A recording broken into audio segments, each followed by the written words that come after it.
देखो भाई, polynomial chapter हम पढ़ रहे हैं, वो भी आर डी शर्मा के मैथ में से।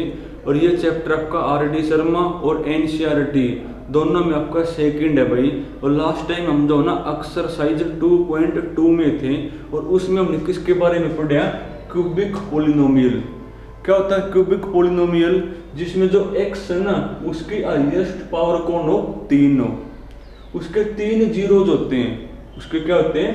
3 जीरोज होते हैं। और आपको कभी भी ये नहीं कहोगा कि उसके 3 जीरोज बताओ। क्यों? क्योंकि जीरोज हम कैसे निकालते हैं?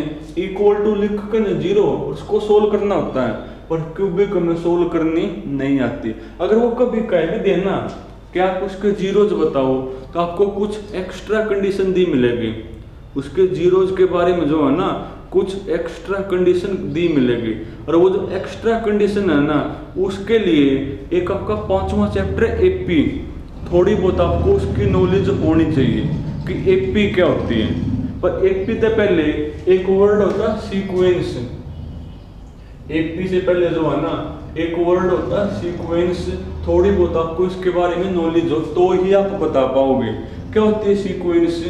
मैं आपके सामने कुछ टर्म्स लिख दूं, मैं आपके सामने जो है ना कुछ टर्म्स लिख रहा हूं, पर वो जो टर्म है ना, मैंने कोई ना कोई रूल को फॉलो करते हुए लिखनी होती है, तो उसका नाम होता है सीक्वेंस। जैसे मान लो मैं लिख दूं 2 4 6 8 अप टू सोन, तो ये एक सीक्वेंस है। क्यों है सीक्वेंस? क्योंकि जो टर्म आपके सामने लिखी हुई है ना, वो मैंने कोई ना कोई रूल फॉलो करते हुए लिख रखे हैं। क्या रूल मैंने फॉलो कर रखे हैं? ये सारे के सारे आपके इवन नंबर है, तो ये एक सीक्वेंस है। जैसे मान लो मैं लिख दूं 1 3 5 7 अप टू सोन, ये भी कौन एक सीक्वेंस है। क्यों? यहाँ पर भी हमने कोई ना कोई रूल फॉलो कर रखे हैं। क्या रूल फॉलो कर रखे हैं? सब के सब कौन है मेरे? ये ओड नंबर है। उसके बाद जैसे मान लो मैं लिख दूं 2 3 5 7 11 और 13, ये भी एक सीक्वेंस है। ये भी कौन? एक सीक्वेंस है। क्यों? क्योंकि यहाँ पर भी जो है ना, मैंने कोई ना कोई रूल फॉलो कर रखे हैं। क्या रूल मैंने फॉलो कर रखे हैं? ये सब के सब प्राइम नंबर हैं। सब के सब कौन है? ये मेरे प्राइम नंबर हैं। अरे प्राइम नंबर होंगे ये, तो ये भी एक सीक्वेंस है। पर कोई भी सीक्वेंस एपी कब कहलाती है? कोई भी जो सीक्वेंस है ना, वो एपी कब कहलाओगी? कब कहलाओगी? आप उस सीक्वेंस की कोई भी 2 कंसेक्यूटिव टर्म ले लो। आप उस सीक्वेंस की कोई भी 2 कंसेक्यूटिव मतलब लगातार, उनका निकालो डिफरेंस। अगर वो सेम हो तो वो सीक्वेंस एपी में होगी, वरना वो सीक्वेंस एपी में नहीं होगी। जैसे मान लिया ये कंसेक्यूटिव है, ये टर्म भी क्या है? आपस में कंसेक्यूटिव है। ये भी क्या? कंसेक्यूटिव है। इनका निकालो डिफरेंस। अगर वो सेम हो तो ये सीक्वेंस एपी में कहलाओगी। करना एक बार, 4 माइनस में 2 2, 6 माइनस में 4 2, 8 माइनस 6 2 है ना। और ये जो सीक्वेंस है वो एपी में है, ये भी एपी में है, पर ये जो सीक्वेंस है वो एपी में नहीं है। तो एपी क्या होती है? पहले बात तो अगर किसी को एपी बनना हो ना, तो पहले उसको सीक्वेंस बनना पड़ेगा। और वो सीक्वेंस एपी में कब कहलाओगी? आप उसकी कोई भी 2 कंसेक्यूटिव टर्म ले लो, उनके बीच का डिफरेंस क्या आना चाहिए? मेरा सेम आना चाहिए, तो वो जो है ना एपी कहलाओगे। इसके बाद जिस चीज की जरूरत हमने यहाँ पर है ना, मैं आपको सिर्फ वो बताऊंगा, बाकी आपने एपी में ही पढ़ना है। देखो यहाँ पर किसकी जरूरत पड़ेगी? वो खुद का होगा। कोई क्यूबिक पोलिनोमियल है, कोई क्यूबिक पोलिनोमियल है, और उसके जीरोज बताओ, तो सीधी सी बात उसके 3 जीरोज होंगी। और मैथ में जो चीज हमने निकालनी होती है वो हमने माननी होती है, यानी हमने 3 जीरोज मानने हैं। यानी हमने क्या है? 3 जीरोज मानने हैं। पर वो खुद लिखेगा कि वो जो जीरोज है ना, वो एपी में है। वो जीरोज किस में है? एपी में है।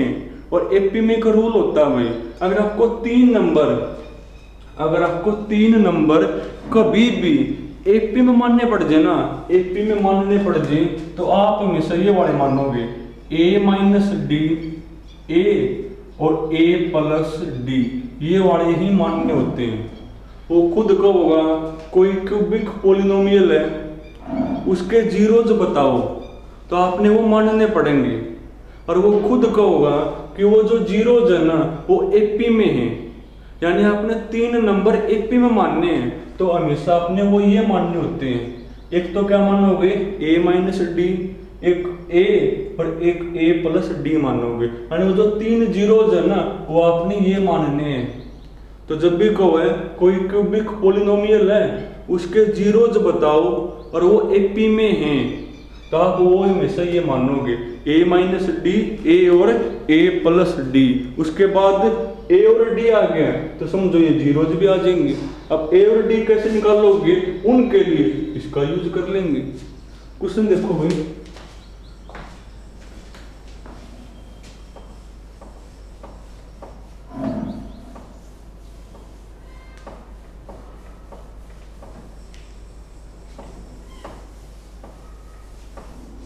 पढ़ना एक बार। क्वेश्चन नंबर 3 पढ़ो भाई। इफ का मतलब वही गिवन है, जो पोलिनोमियल है ना।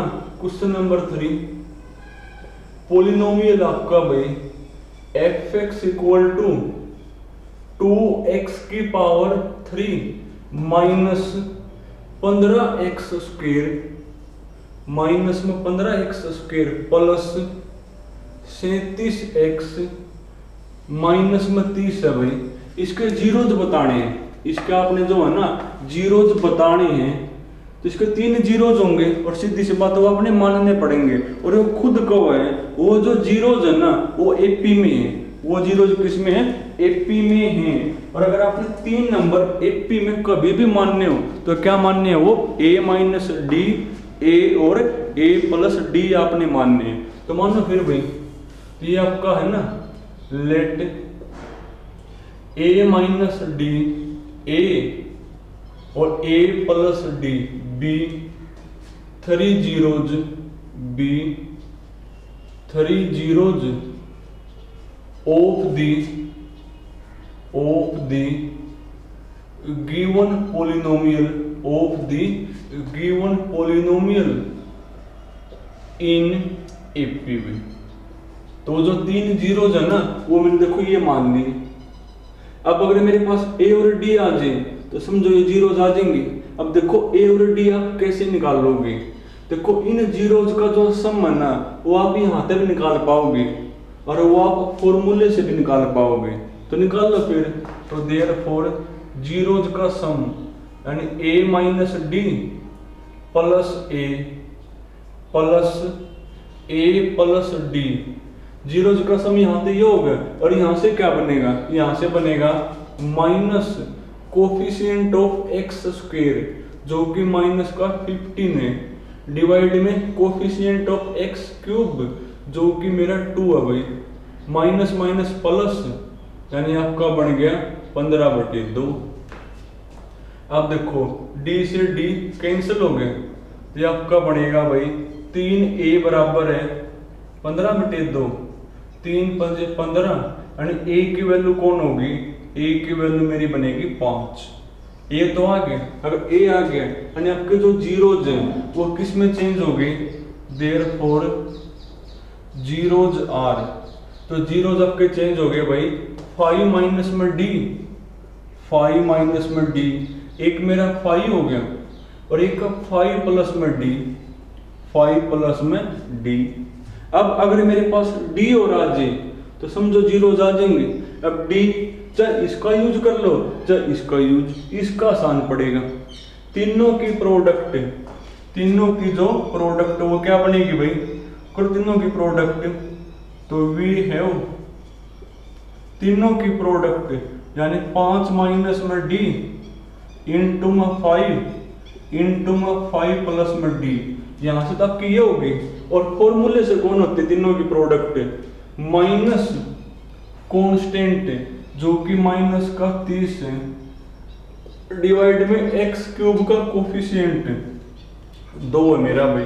करना सोल्व करो, ये मल्टीप्लाई मतलब कि कटा है भाई 5 6 का 30, ये करो मल्टीप्लाई। देखो कौन सी फॉर्म है, a माइनस बी और a प्लस बी है, ए माइनस बी और ए प्लस बी कौन होगा, ए स्क्वेयर माइनस बी स्क्वेयर, 5 का स्क्वेयर 25 माइनस में डी स्क्वेयर, ये माइनस माइनस प्लस 6/2 यानी आपका 3 बनेगा।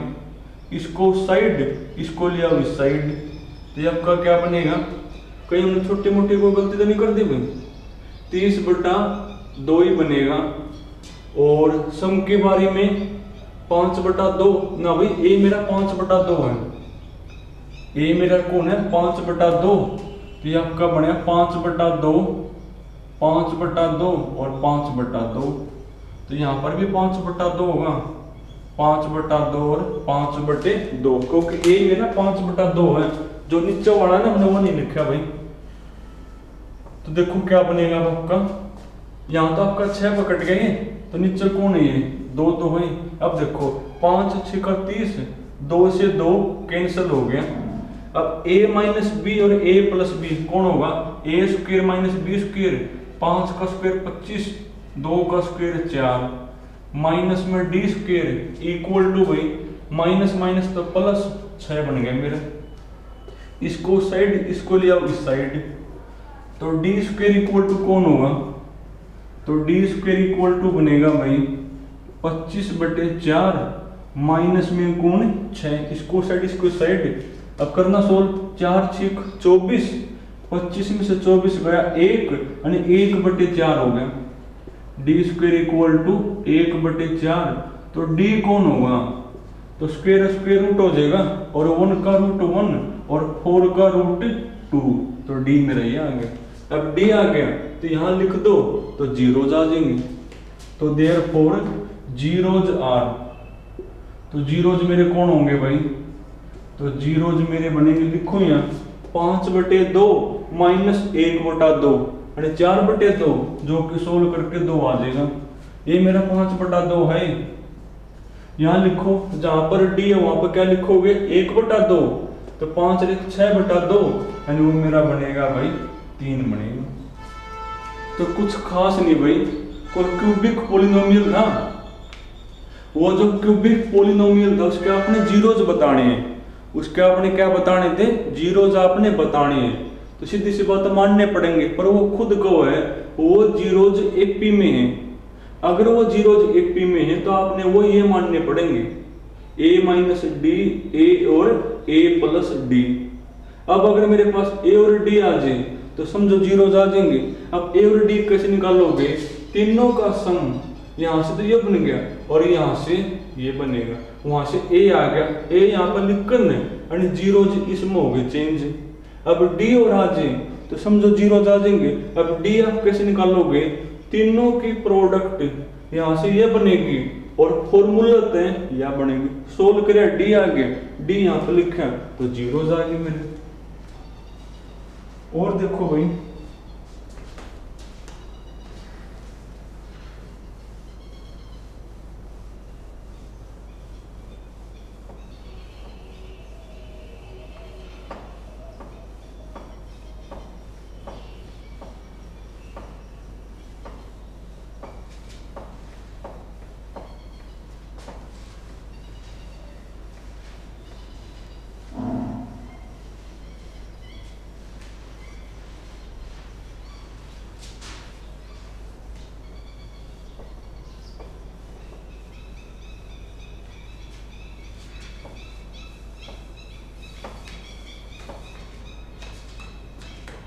अब तुम पढ़ो क्वेश्चन नंबर 4 पढ़ो भाई। देखो क्वेश्चन नंबर 4 में क्या लिखा हुआ है, क्वेश्चन नंबर 4 में लिखा हुआ है find the condition date, find the condition date, find the condition date the zeros of the polynomial, the zeros of the polynomial, the zeros of the polynomial। कौन है मेरा पोलिनोमियल भाई, वो मेरा fx इक्वल टू कौन x³ plus 3p x² plus 3QX plus में 3QX plus R इन AP। तो खुद कहो भाई, ये जो आपके सामने पॉलिनोमियल है, ये जो आपके सामने कौन है भाई, पॉलिनोमियल है, इसके जो जीरोज है ना, इसके जो जीरोज हैं वो किस में, मेरे AP में है। इसके जीरोज AP में हैं, तो यहाँ से क्या कंडीशन आप बना पाओगे वो बतानी है। तो अगर इसके जीरोज AP में हैं तो वो कौन होंगे, A माइनस डी, A और A प्लस डी बनेंगे। तो कौन होंगे वो, A माइनस डी, A और A प्लस डी टाइप के होंगे वो। तो सॉल्यूशन ऐसे लिखोगे पेपर में, गिवन पॉलिनोमियल इज कौन है मेरा भाई, ये मेरा fx equal to X cube plus 3px square plus 3qx plus कौन r है भाई। अब इसके जो जीरोज है ना वो AP में है, खुद का वही हो AP में है वो। अगर वो AP में है तो आपके वो कैसे कैसे होंगे, तो आपके वो ऐसे होंगे, let A minus D A और A plus D are be the zeros of the given polynomial भाई। वो खुद कब है, इसके जो जीरोज हैं वो AP में हैं, तो आपने वो सीधी सी बात है ये वाले मानने पड़ेंगे। और अब कहो कंडीशन बनाओ कि इससे फिर क्या कंडीशन आप बना सकते हो। देखो क्या कंडीशन आप बना पाओगे, देखो ये जीरोज हैं, तीनों का सम कौन होगा, वो तुम यहाँ से भी निकाल पाओगे और वो फिर तुम यहाँ से भी निकाल पाओगे। निकालना एक बार, यहाँ से क्या बनेगा, यहाँ से तो आपका बनेगा A minus D A plus D बनेगा, और यहाँ से भाई minus coefficient of x square यानी 3p डिवाइड में कौन, कोफिशिएंट ऑफ एक्स क्यूब, वो मेरा 1, d से d कैंसिल हो गया, यानी 3a बराबर है माइनस का 3p, 3 से 3 कट गया, तो a की वैल्यू कौन होगी मेरी, माइनस का p होगी भाई। आपको जीरोज नहीं बताने, आपने जीरोज नहीं बताने, आपने खाली कंडीशन बनानी है। और वो खुद को है, इसके जीरोज AP में हैं, इसके जो जीरोज है ना वो AP में हैं, आपने वो मानने नहीं है, वो हैं अपने AP में, तो मैंने वो ये मान ली। तो ये की वैल्यू कौन आ गई, माइनस का p। अब देखो आपने बनानी है कंडीशन, देखो कंडीशन कैसे बनेगी, जो A है ना, A इसका जीरोज है, A मैंने इसका क्या माना है, जीरोज। अगर A इसका जीरोज है तो इसमें जहां पर भी x है, अगर मैं वहां पर A लिखूं तो इक्वल टू क्या हो जाएगा, ये 0, तो वहां से कंडीशन बन जाएगी। तो देखो since A is the zeros of the given polynomial. तो A मेरा कौन है भाई, जीरोज है इस पॉलिनोमियल का। अगर A इसका जीरोज है तो क्या होगा, इसमें जहां पर भी x है, अगर मैं वहां पर A लिखूं तो इसको 0 बनना पड़ेगा, यानी A की power 3 plus 3pa square plus 3qa, जहां पर भी x है वहां लिखो A प्लस r, ये इक्वल टू कौन होगा, 0, इसको बनना पड़ेगा। अब देखो जहां पर A वहां पर लिखो माइनस का p, तो put the value of A करना एक बार पुट। तो जहां पर भी A वहां पर क्या लिखोगे, p, तो माइनस का p, माइनस के p का क्यूब यानी माइनस का p क्यूब बनेगा। यहाँ माइनस का p लिखो, पावर इवन है, माइनस तो प्लस होगी यानी p स्क्वायर, यो p है ना, फिर p क्यूब हो जाएगा और साथ में 3 यानी 3p क्यूब हो गया। यहाँ लिखो जहां पर a है वहां p, 3p क्यूब आ जाएगा, प्लस में कौन 3p cube plus R equal to कौन 0। चाहो तीन को इकट्ठे कर लो भाई, 3p³ माइनस में p³ यानी 2p³ plus 3p³ plus R equal to कौन 0। तो ये होगी वो कंडीशन, और ये आपने बल्कि याद भी करनी होती है। तब के बार जो है ना वो खुद को बता, ये जो आपका पोलिनोमियल है इसके जो 3 जीरोज है वो एपी में है, तो आप यहाँ से क्या कंडीशन बना पाओगे। तो मैंने वो जो 3 जीरोज है ना वो ये मानने होते हैं a माइनस डी, ए और a प्लस डी। उसके बाद इनका सम यहाँ से तो ये होगा और यहाँ से मेरा ये होगा, तो यहाँ से a की वैल्यू आ गई माइनस का p, पर हमने जीरोज नहीं कंडीशन बनानी है। तो कंडीशन कैसे बनाओगे, ये जो a है ना ये इसका जीरोज है और हमने बेस पढ़ रखे हैं, अगर कोई नंबर किसी का जीरोज हो तो उसमें x की जगह लिखने पर उसको क्या बनना पड़ेगा, 0 बनना पड़ेगा। फिर इसमें जहाँ a व माइनस का p लिख दिया तो कंडीशन बनेगी। चलो तुम ना आज यहाँ तक करना भाई, बाकी फिर कल करेंगे।